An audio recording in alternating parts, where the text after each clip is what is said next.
اور جب اللہ کی رضا کے لیے ہوگی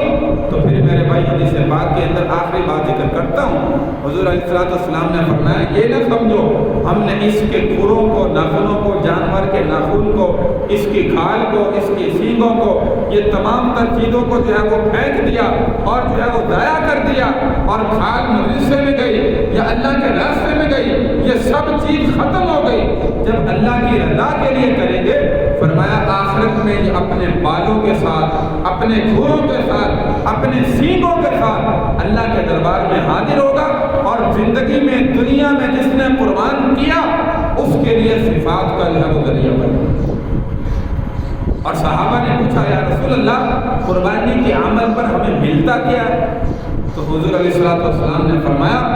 جانور کے جسم پر جتنے بال ہیں اللہ ہر ایک بال کے بقدر تمہیں جو ہے وہ تمہارے گناہوں کو معاف کرتا ہے، اور بالوں کے بقدر تمہارے نامہ اعمال میں نیکیوں کا اندراج کرتا ہے۔ کتنا بڑا عمل ہے۔ ایک صحابی مجلس میں سے کھڑے ہوئے، یا رسول اللہ میرے جانور کے جسم پر بال نہیں ہے، اون ہے، اون جیسے بھیڑ ہے، دمبا ہے، اون ہوتی ہے نا، تو حضور علیہ السلام نے زیادتی کرتے ہوئے فرمایا اون کے جتنے بھی بال ہیں ہر ایک بال کے بقدر بھی اللہ تبارک و تعالیٰ تمہیں جو ہے وہ نیکیاں عطا فرمائے۔ تو اس لیے میرے بھائی